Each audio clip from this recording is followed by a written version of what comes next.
bose ba mu isezerano ry'Imana, ugendere mu isezerano ry'Imana, ukorere mu isezerano ry'Imana, ubane n'abantu bose mu isezerano ry'Imana, niho Imana izabana nawe kandi uzabona ibitangaza by'Imana, uzabona n'umurimo w'Imana. Hari ibibazo byinshi ugenda uhura nabyo kandi kizakubwira yuko ari isezerano ry'Imana urimo, bizakugora cyane ko ku munota wa nyuma uzabona bibaye nk'aho ari ibintu bishyashya, bizakurushya bikurize, abantu banakureba batangira no gufata amazina, baguhimbe n'irindi zina, bakwita amazina atabe.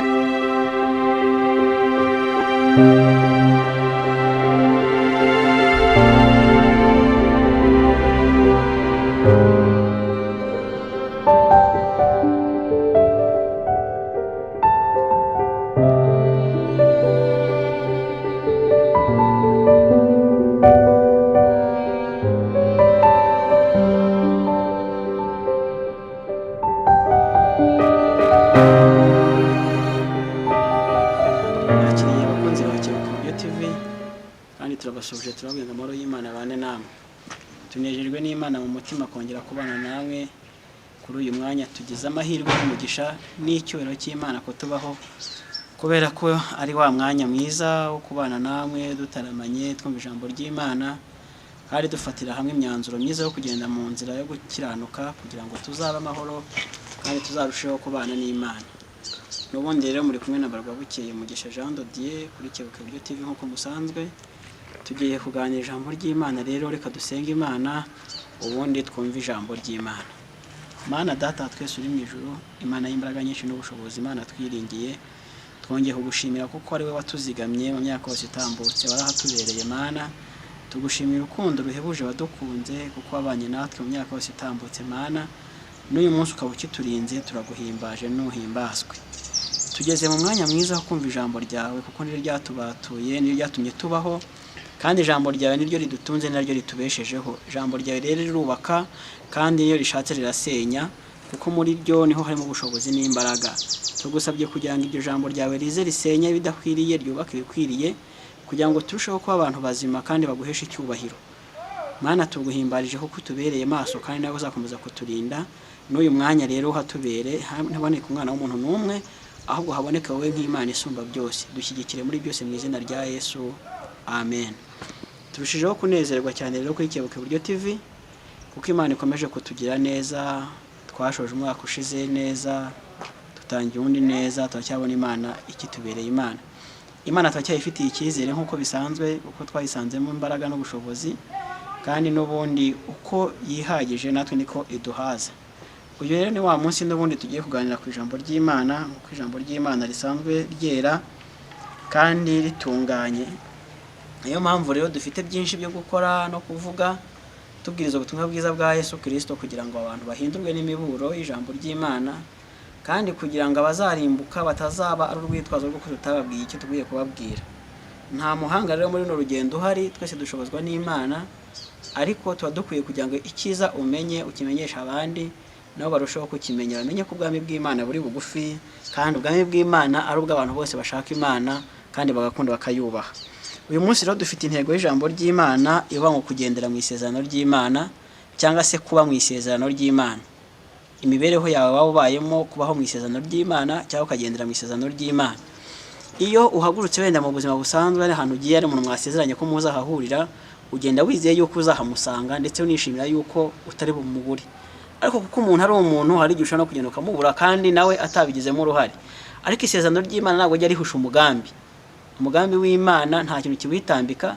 Niyo Imana yagusezeranije icyo yagusezeranije, kuko ibigishoboye iragikora. Wenda we wagira uruhare rwo mu kugitinza bitewe nuko witwaye nabi cyangwa utageze aho ugomba kugera, ugasanga wenda ni wowe uvuze ati Imana yatinze kunsubiza cyangwa se yatinze kubana nanjye. Ariko iyo ubayeho mu isezerano ry'Imana no mu mugambi w'Imana, ibintu byose wabamo uko byagenda kose, Imana iragushoboza ukabamo amahoro kandi ukazabisoza amahoro. Turi kuganira rero ku ijambo rivuga ngo kugendera mu masezerano y'Imana cyangwa se kuba mu isezerano ry'Imana. Kenshi na kenshi iyo ufite icyo uri gukora, ufite n'isezerano ry'uko kizagenda, uba ufite n'icyizere cyo kugikora, uzi ko kizagera aho ushaka ko kigera. Mu muhamagaro duhamagarwa no gukorera Imana, ikintu cya mbere kitabonye nk'isezerano rikomeye ni uko Imana dusezanije ubugingo buhoraho, kandi tuzi ko ariyo kwizerwa kandi izabuduha. Kandi mu bindi bintu yagiye dusezeranya, yadusezeranyije yuko umuntu ugendana nayo akabana nayo akayiyegereza, byanze bikunze imugeza aho agomba kugera. Rero muri no muhamagaro turimo wivuga butumwa wo kwamamaza ubwami bwa Yesu Kristo, turanza tugasuzuma neza nimba koko ibintu turimo Imana ibyemera cyangwa hari icyo yadusezeranijeho, kuko bibaye nta sezerano dufite yo gukora ibi ngibi ngo tone ko ari n'inyungu zabyo zo kuzabana n'Imana, kandi kuko ijambo rye ritubwira yuko abo twahinduriye kuri Kristo bazakaka nk'inyenyeri kuri twebwe igihe cyose tuzaba tugeze mu ijuru. Ni nayo mpamvu isezerano turimo turizi neza yuko Imana idushyigikiye tukarikora, kandi iri gukorera mu isezerano cyangwa ugendera mu isezerano, ibikomeye byose n'ibibazo byose n'intambara zibayeho ubasha kuzihanganya ndetse uranazitsinda, kuko utsindishirizwa na Kristo ari ushoboye.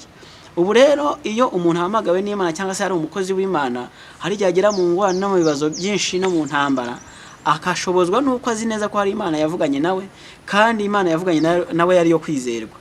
Niho agakiza kawe, niho ubuntu bw'Imana bukurimo bugenda bugwira bukongereza izindi imbaraga, nuko wibuka ko wagusezeranije atajya abeshya, kandi wagusezeranije umugambi we nta mwana w'umuntu wawitambika imbere.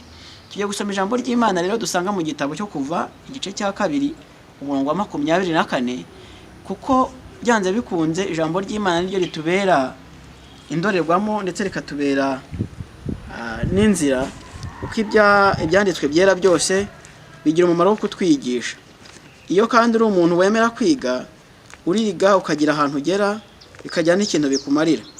Ariko iyo nanone uri umuntu wumva ko hari icyo wimariye, wumva wihagije, usanga kenshi na kenshi byo gusoma ijambo ry'Imana bifata nk'ibintu bisanzwe, ariko ijambo ry'Imana ni ikindi kintu kidasanzwe kibaho ku muntu w'Imana. Reka dusome ijambo ry'Imana dusanga mu gitabo cyo Kuva igice cya 2 umurongo wa 24. Hanatse ngo Imana yumva umuniho wabo, yibuka isezerano ryayo yasezeranye na Aburahamu na Isaka na Yakobo. Reka dusubiremo. Imana yumva umuniho wabo, yibuka isezerano ryayo yasezeranye na Aburahamu na Isaka na Yakobo. Imana iturengere. Twumvise ko hano ari uko Imana yari yumvise umuniho wabo. Ntabwo nashaka kuya mu mateka y'Abisiraheli, kuko iki gitabo kivuga ku mateka y'urugendo rwabo, ariko reka ngendere ku ijambo rivuga ngo Imana yumva umuniho wabo. Mu buzima no mu mibereho ya muntu duhora dufite byinshi bituma tuniha, kandi kumva umuntu aniha cyangwa sataka cyangwa afite icyo akeneye ntabwo biba bitunguranye, kuko ubuzima bwa muntu ubundi afite byinshi abashaka.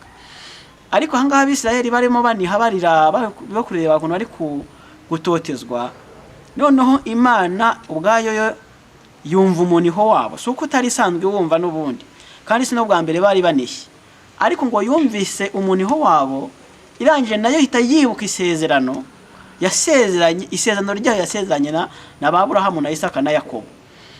Niyo mpamvu navuga ngo kugendera mu isezerano, iyo hariho isezerano nuvuga ngo uwo mwasezeranye apfa kuba ari uwo kwizerwa. Mu bantu ho kwizera umuntu ni ibintu bidasobanutse, ukuntu bidafite n'imbaraga nyinshi, ariko nanone ntiwaba udafite n'umuntu wizera kuko waba ufite ikibazo. Ariko kwizera Imana n'isezerano ryayo bitandukanye n'ibindi, kuko Imana yo tuzi ko itazatubeshya, kandi ubushobozi bwayo buhari nta kintu kizabuhindura. None ngo yumvise umuniho wabo, hari ibintu byinshi biri kunihisha abantu muri no minsi, nawe ubwawe ushobora kuba hari ikintu kiri kukunihisha, ukaniha ndetse n'abantu bakabatana byumva. Hari iminiho myinshi mu mitima yacu abantu ntibabe babyumva, ntabe n'umuntu wagira ikintu akumarira. Ariko Imana yumvise umuniho wawe, yibuka isezerano ifitanye nawe, ko yavuganye nawe yuko izabana nawe, ko yavuganye nawe ko izagendana nawe, ko yavuganye nawe yuko izakugira neza, ko yavuganye nawe yuko izagutabara mu byago no mu makuba. Iryo sezerano rero suko iba yararyibagiye cyangwa yaryirengagije, ariko uwo muniho wawe utumye Imana yibuka yuko yasezeranye nawe kuzakugirira neza. Nimba uri kuniha, uri kunihira nde? Ese nturi kunihira abantu kandi nabo nta kintu bafite umuniho wawe? Ariko nimba uri kunihira Imana, iribuka isezerano yasezeranye nawe, niryo yasezeranye na basogokuruza bawe, ndetse niryo mwajyanye wowe ubwawe. Abantu muri no minsi bari kugushwa nuko ngo amasezerano yabo atari gusohora, ariko ngewe uruhare rwanjye mbitekerezamo n'imyumvire yanjye gituma mfashwa no gukomera. Nzi neza yuko nimba Imana yansezeranyije ikintu gitarakimpa, nta n'umwana w'umuntu wagiye cyantwara Imana. Dusomye rero ijambo ngo Imana yumvise umuniho wabo, irangiye yibuka isezerano yabasezanije. Mu Kristo umuntu wese wumva ijambo ry'Imana uramenye kuba uzi neza ko ari Imana yavuganye nawe, ugatangira gucika intege no kuyivaho. Oya, gundira Imana uyegere cyane, kuko yo iri bwumva umuniho uri kuniha. ikiri kukunisha gishobora kuba kitashoborwa n'umuntu, ndetse hashobora no kuba n'abantu bagishobora ariko Imana itabakoresheje ntibagishobora. Ariko mu gihe uri kunihanihira Imana kandi uciye bugufiya, ugabanyije amagambo yo kuba waca abandi intege, ugabanyije amagambo yo kuba wavuga yuko Imana yagutaye, kuko icyo nicyo Satani ubundi ashaka. Iyo ibintu Imana yagusezeranyije bitari byagerwaho, Satani w'ikintu cya mbere akora ni ukugira ngo aguce intege. Abandi bakozi b'Imana benshi bagiye babana n'Imana, Imana ikanabahamagara ikabaha inshingano n'imirimo bakora, ariko bagiye bahura n'ibibazo n'intambara, ariko bakabeshwaho nuko ari Imana yavuganye nabo. Kuko n'ubu Mose uvugwa hano mu Kuva, nawe Imana ikimara kumubwira ngo nagiye gukura Abisirayeli mu butayu muri Egiputa, ntabwo yari azi ko azaca mu butayu, nta nubwo yabitekerezaga, yumvaga ibintu byose bizaba kubwo ari Imana ibivuze bizagenda neza. Ariko hari ikintu kimwe yabwiye Imana, aravuga ati se Mana ko nshimye wenda ntumye, ubundi nzavuga yuko urinde. Imana ntabwo yigeze imwibwira nk'uko abantu bibwira abandi ngo nitwa runaka ko ari runaka, ahubwo Imana yamwe ngo ndiho nduwo ndiwe, niwe uzakwaza avuga ngo ndiho wantumye. Imana rero iriho izahoraho, niyo yamutumye. Ariko mu nzira zose yanyuzemo yagiye ahura n'intambara n'ibibazo, ariko akibuka isezerano. Njye nibuka amagambo yigeze avuga ngo Mana, ngo abantu ntago bazamera yuko uri Imana yacu, nuramuka Abisirayeli batsinze muri iyi nzira bazavuga yuko udashoboye. Kandi bari bamaze kuba abagome, ariko yita yuko ko Imana yari yamusezeranyije yuko izabageza i Kanani. Nawe bate oya, urahabageza byanze bikunze kuko ni isezerano ryawe. Uramutse utanabihagejeje byazafatwa yuko udashoboye. Ntama aho ngaho mu ntama yarari, Imana yabanye nawe bwa mbere, isezerano rya mbere banamuhaye itanavuze, nta nundi muntu itumye, yamuhaye imbaraga zo kubasha guhangana n'inyamaswa aho yaragiye. Noneho we hita bibona nk'isezerano mbere yuko ibindi byose biza, mbere yuko abatambyi bamugeraho, mbere yuko n'abandi bantu bamubwira. Yese abona isezerano kuko Imana yabanye nawe. Ajya no kurwana na Goliyati, yabwiye Sawuli ngo Imana yabanye nanjye nkica intare n'idubu, muri Mufilisitiya nta kintu asobanuye, nta kintu yaranavuze koko. Ukurikije urugamba rwanye mu ishyamba n'intambara yabanye nazo mu ishyamba, ntago Umufilisitiya yarateye ubwoba. Kandi none Dawidi ntari kumurenganya muri cya gihe amagambo yavuze avuga abantu bakeya, kubera yuko Dawidi yaramenyereye urugamba rwo mu ishyamba, yumvaga urw'abantu nta kintu rwamutwara, yumvaga urw'abantu runasuzuguritse. Ni nayo mpamvu ajya no kurwana na Goliyati. Umwami we yakoze imitation nziza cyane abantu benshi batajya agaciro. Ubundi umwami niwe bwa mbere hari yatangiye kugaragaza ko Dawidi azaba umwami. Yafashe imyenda y'urugamba arayimwambika n'inkota ye, ubundi iriya niyo imitation ya mbere Sawuli yari yikoreye igaragaza ko uzamusimbura yamubonye. Ariko yavuze ngo ibi ntago mbimenyereye, kuko yaramenyereye kurwana rwo mu ishyamba.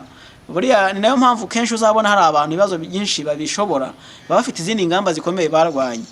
Hari umuntu nk'ujya ukunda kuvuga ngo ntago Imana yabarantambukije ibisate by'amacupa, ngo ibisate by'ibicuma bintera ubwoba. Nimba yarabaye mu bikomeye bindi, ibyoroheje nta kintu bitwaye. David yaravuze ati rero nimba nararwanye n'intare n'idubu, nago uriya Goliyati nta kintu avuze, yabonaga ari nk'akana ko kwikinira. Ndetse muraniba ko ajya no ku rugamba, nago yigeze atwara intwaro, yafashe inkoni n'amabuye. Na Goliyati amubonye aramusetse cyane, bati wowe koko ndimbwa yo kuzana inkoni. Ariko impamvu we yari yiringiye Imana yabanye nawe ari mu ishyamba ikamubashisha kwica idubu n'intare. Niyo mpamvu yumva ko uriya Goliyati nta kintu avuze, kandi koko nta n'ikintu yavuze imbere y'Imana yabanye nawe. N'isezerano yahaye Goliyati yarayisohoje, yarambwiye ati uyu munsi Imana ya Isiraheli irakunteza nkwice nguca igihanga. Yasezanije isezerano risohoza vuba, mu bantu bagiye basezanya amasezerano agasohoza vuba David nawe yabaye wa mbere, kuko niyo muntu wasezanije Goliyati isezerano mu minota barebana ahita narisohoza, kuko yamubwiye ati ndakwica nguca igihanga. Ntago yigeze azuyaza koko, yamukubise ibuye nk'uko wenda amateka bivuga, n'abandi bafite uko babikurikiranye amateka tuvuga ko yamuteye ibuye, ariko inkota ye niyo yamucishije igihanga, ko David nta nkota yari yajyanye. Rero kugendera mu isezerano ry'Imana uyu munsi nashaka kubwira, nashaka kugira ngo nimba hari ikintu Imana yavuganye nawe, tuzi ibindi byose nta kintu bivuze, ceceka wowe gusa witurize, umenye ngo hari Imana yavuganye nanjye, kandi imirimo yayo irakomeye, kandi ubushobozi bwayo nta muntu ugeze abuhindura. Ndabyibuka ngiye ngitangira kwiga segonderi, nkiri mu wa gatanu primaire, niho Imana yavuganye nanjye yuko izama amanota mu kizamini cya leta nkatsinda nkajya kwiga segonderi. Irambya kwizana n'ubushobozi bwo kwiga, kandi nabonaga iwacu nta buhari. Ariko ikibimbwira nge nabandi nkora ntago bishoboka, kuko ndabyibuka n'umunsi amanota asohoka y'ikizamini cyo muri primaire, nari nibereye ku rusengero mu masengesho ariko wa kabiri, abandi bishima ngo batsinze, nge ntago nigeze nishima ko natsinze, ahubwo nahise ndira. Kwa kubunyantege nke z'umuntu narijijwe nuko nzi ko nubwo ndatsinze ngiye kujya muri segonderi wenda mfite n'ubwenge mu bifatika, ariko ntari bubone minerivare.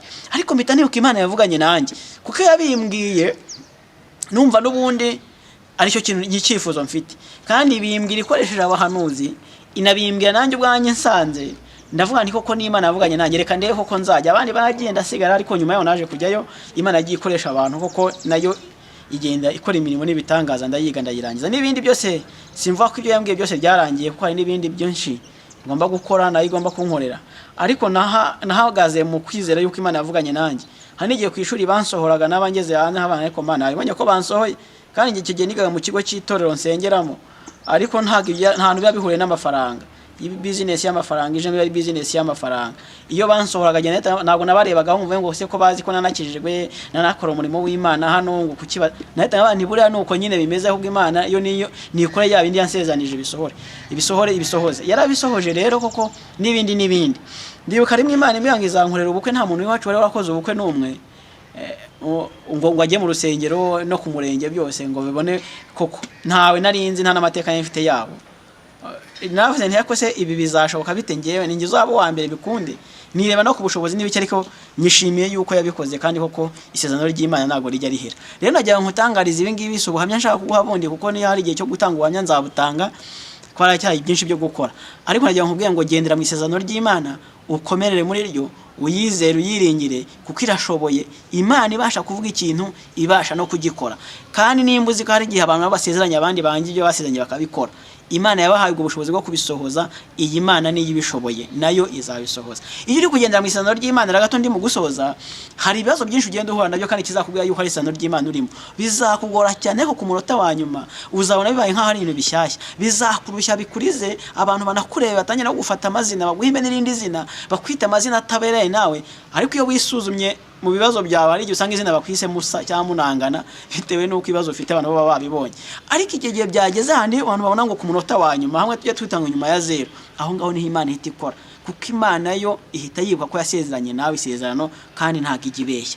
Turayishimiye rero kuko yagiye dusezeranya byinshi. Hari n'abandi bantu bagiye isezeranya yuko izabana nabo, kandi ko kigenda ibana nabo, nawe ubwawe urabizi ko ari ikintu yagusezeranyije irangije iragikora, ndetse uranabizi neza ko ari icyo yagusezeranyije utegereje ko izakora. Nagira ngo nkurememo ibyiringiro, kandi nkubwiye ngo niba uri kugendera mu isezerano ry'Imana, wowe irinde ibyaha n'ibisa nabyo, ubane n'abantu bose amahoro, uvuge ngo Mana wabanye nanjye, cya gihe uzakomeza kubana nanjye. Waturokoye urupfu rukomeye, urakomeje kuturokora, kandi uzakomeza kuturokora n'urundi rupfu ruzaza.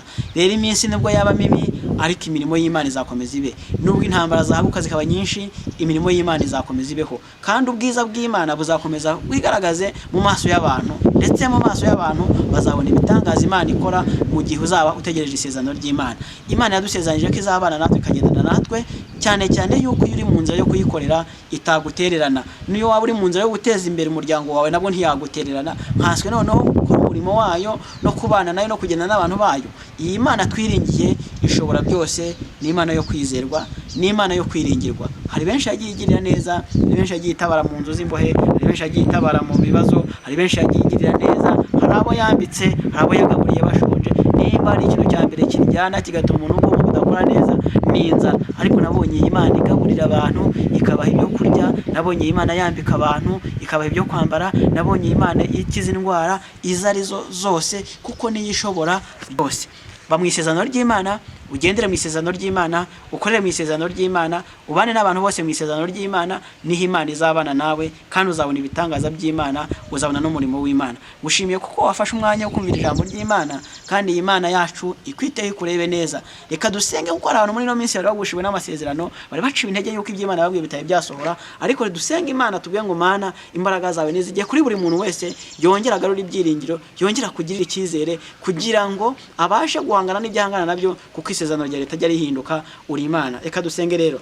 Mana turagushimiye nanone, uro gushimura no kuririmbirwa, uragataramirirwa n'abahungu n'abasore, urakabyinirwa n'abafite imbaraga n'abatazifite, urakavugwa n'indimi zose zo mu isi. Twarakubonye mu bihe bikomeye, twarakubonye utugirira neza, twakubonye utwambika, twakubonye utugaburira, twakubonye mu bibazo, twakubonye abantu bose badutaye, ariko we ntago wigeze uduta. Tugushimiye n'uyu mwanya rero, kuko abakunzi bakebuka Iburyo TV n'abantu bari bwumva iki cyigisho uyu munsi ugiye kubagirira neza, mu izina rya Yesu Kristo. Amavuta n'imbaraga zawe zikabonekaho, ukongera kubasha kwihangana no gukomera, kuko isezerano ryawe ritajya ritakara. Urakoze, ndagushimiye rero kuko uri Imana. Girira neza abagabo, ugire neza abagore, abana batoya, abasore n'inkumi, buri muntu wese mu kigero cye yibuke yuko uri Imana isezeranya kandi igasohoza. Ubaha imbaraga zo kugendera mu masezerano yabo, kandi ugendera mu isezerano ntabwo ajya inyuma y'isezerano, akorera mu mucyo kandi akabana nawe. Ndagushimye rero ukomeje kutugira neza, kandi uyu mwaka wose turimo dutangira wa 2022, reka uzagura imitima y'abantu, uzabaha imbaraga, uzabereka mu maso hawe, ubwiza bwawe buzabarasire kugira ngo barusheho kubana nawe, kuko turabizi nubwo iminsi yaba mibi, nubwo intambara zaba nyinshi, ariko nta kintu na kimwe kigiye kirogoya umugambi wawe. Ndagushimira ko kubyumvise kandi ubikoze mu izina rya Yesu, amen. Turabashimiye nanone kuko mudahwema kudukurikirana, kandi inkunga yanyu turayibona. Iyo udukurikiranye ugakora subscribe, ugakora share na like, turabibona kandi benshi turabashimira. Ndetse turi kubabwira ngo nta kindi kintu kindi dufite cyo kubaha atari ukubabwira ngo iyi Mana ibiteho ibarebe neza. Ikindi twabaha ni ijambo ry'Imana, kandi niyo tuzatumira tubahe. Turi gusenga Imana ngo itwagurire imbago, ikomeze dushyigikire, tugende tugwiza imbaraga zabo z'umutima ndetse n'iz'umubiri. Ariko namwe turababwira ngo Imana ibaha umugisha kandi bagurira imbago, byo musengera byose mupfukamye musenga, Imana ijye ibumva. Kandi igihe muzamugeze ku munsi w'amakuba muri kuniha, Imana ize ngo umuniho wanyu ibagirire neza. Mwakoze.